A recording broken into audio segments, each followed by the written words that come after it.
ನಮಸ್ಕಾರ ಸ್ನೇಹಿತರೆ, Padmashri life style YouTube ಚಾನಲ್ಗೆ ಸ್ವಾಗತ.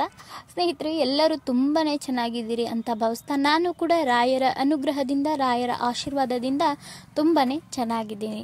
ಸ್ವಲ್ಪ ಸಮಯದ ಅಭಾವದಿಂದ ವಿಡಿಯೋನ ಮಾಡಲಿಕ್ಕೆ ಆಗ್ತಾ ಇಲ್ಲ. ಆದರೂ ಕೂಡ ಒಂದು ತುಂಬಾ ಒಳ್ಳೆಯ ಉಪಯುಕ್ತವಾದ ಮಾಹಿತಿಯನ್ನು ನಿಮಗೂ ಕೂಡ ತಿಳಿಸಬೇಕು ಅನ್ನೋ ಉದ್ದೇಶದಿಂದ ಈ ಒಂದು ವಿಡಿಯೋನ ಶುರು ಮಾಡ್ತಾ ಇದ್ದೀನಿ.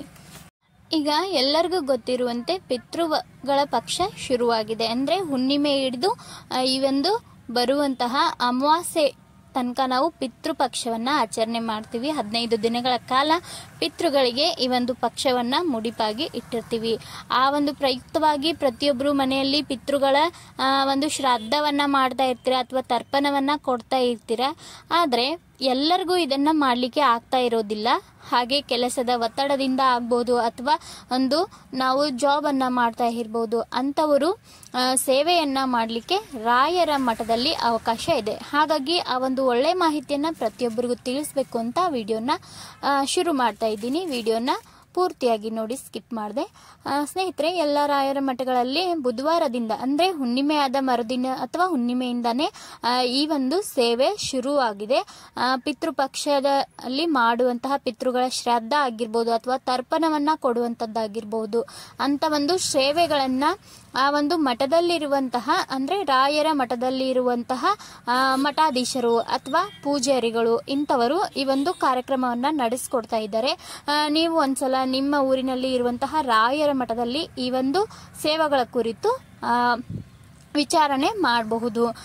ತುಂಬ ಜಾಸ್ತಿ ರಾಯರ ಮಠಗಳಲ್ಲಿ ಯಾವುದೇ ಸೇವೆಗಳನ್ನು ಮಾಡಲಿ ಜಾಸ್ತಿ ಹಣವನ್ನು ಯಾವುದಕ್ಕೂ ತೆಗೆದುಕೊಳ್ಳೋದಿಲ್ಲ.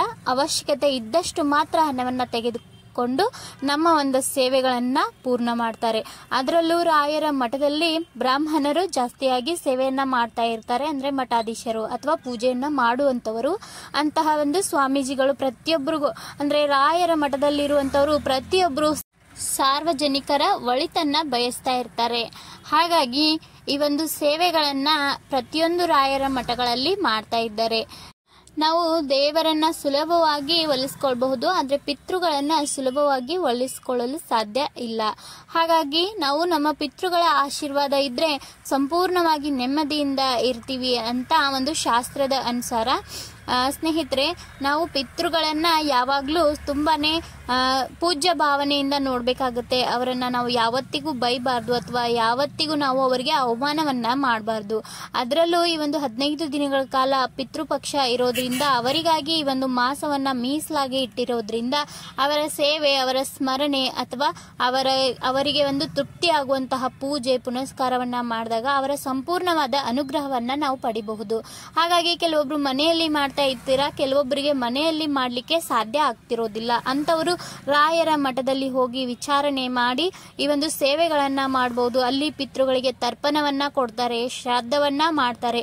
ಅದರಲ್ಲೂ ಅಲ್ಲಿ ಪೂಜೆ ಮಾಡುವಂತರು ಬ್ರಾಹ್ಮಣರು ಆಗಿರೋದ್ರಿಂದ ಬ್ರಾಹ್ಮಣರು ಮಾಡುವಂತಹ ಪೂಜೆಗೆ ತುಂಬಾನೇ ಶ್ರೇಷ್ಠತೆ ಇರೋದ್ರಿಂದ ಈ ಒಂದು ಸೇವೆಯನ್ನ ನಾವು ರಾಯರ ಮಠದಲ್ಲಿ ಬ್ರಾಹ್ಮಣರ ಮೂಲಕ ಮಾಡಿಸೋದ್ರಿಂದ ನಾವು ನಮ್ಮ ಒಂದು ಪಿತೃಗಳ ದೋಷವನ್ನ ಸಂಪೂರ್ಣವಾಗಿ ಕಳೆದುಕೊಳ್ಳಬಹುದು ಅನ್ನೋದು ನನ್ನ ಅಭಿಪ್ರಾಯ.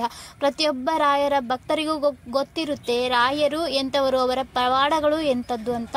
ಹಾಗಾಗಿ ರಾಯರ ಮಠದಲ್ಲಿ ಈ ಒಂದು ಸೇವೆಗಳನ್ನ ಮಾಡಿಸೋದ್ರಿಂದ ನಮ್ಮ ಪಿತೃಗಳ ಶಾಪಗಳನ್ನ ಕಳ್ಕೊಳ್ಬಹುದು. ಇನ್ನೊಂದು ಮುಖ್ಯವಾದ ಮಾಹಿತಿ ಅಂದ್ರೆ, ನಾವು ಪ್ರತಿ ವರ್ಷ ಮಾಡೋದಿಲ್ಲ, ಇದೇ ವರ್ಷ ಮಾಡ್ಬೋದಾ ಅನ್ನೋದಾದ್ರೆ ಖಂಡಿತ ಮಾಡ್ಬೋದು. ಈ ಒಂದು ಪಿತೃಗಳಿಗೆ ನಾವು ಗೊತ್ತಿಲ್ಲದೆ ಇಷ್ಟು ದಿನ ತಪ್ಪು ಮಾಡಿರ್ತೀವಿ. ಹಾಗಾಗಿ ಗೊತ್ತಿದ ಮೇಲೂ ಈ ತಪ್ಪುಗಳನ್ನ ಮಾಡಬೇಡಿ. ನಾವು ಕೂಡ ಮೊದಲಿನಿಂದ ಈ ಒಂದು ಪಿತೃಗಳ ಪಕ್ಷದಲ್ಲಿ ಪೂಜೆಯನ್ನ ಮಾಡ್ತಾ ಇರಲಿಲ್ಲ. ಬಟ್ ಈಗ ಕೆಲವೊಂದು ಕಳೆದ ವರ್ಷಗಳಿಂದ ಈ ಒಂದು ಪೂಜೆಯನ್ನ ಮಾಡ್ತಾ ಬಂದಿರೋದ್ರಿಂದ ಏನೋ ಒಂದು ಮನೆಯಲ್ಲಿ ಅಭಿವೃದ್ಧಿ ಅಥವಾ ಸಂತೋಷ ನಮ್ಮ ಮನೆಯಲ್ಲಿ ಕಾಣಸಿಗ್ತಾ ಇದೆ. ಹಾಗಾಗಿ ಪ್ರತಿಯೊಬ್ಬರಿಗೂ ಈ ಒಂದು ಮಾಹಿತಿ ಹೆಲ್ಪ್ ಆಗಲಿ ಅಂತ ನಾನು ವಿಡಿಯೋನ ಮಾಡ್ತಾ ಇದ್ದೀನಿ. ಇನ್ನೂ ಕೂಡ ತುಂಬಾನೇ ಸಮಯ ಇದೆ. ಹಾಗಾಗಿ ನೀವು ಯಾರು ಪಿತೃ ಶ್ರಾದ್ದವನ್ನ ಮಾಡಬೇಕು ಅಂತಿರ್ತೀರೋ ಅಥವಾ ಪಿತೃ ದೋಷಗಳನ್ನ ಕಳೆದುಕೊಳ್ಬೇಕು ಅಂತ ಇರ್ತೀರೋ ಅಂಥವರು ಮನೆಯಲ್ಲಿ ಕೂಡ ಮಾಡ್ಬೋದು ಅಥವಾ ರಾಯರ ಮಠದಲ್ಲಿ ಕೂಡ ನೀವು ಮಾಡಿಸ್ಬೋದು.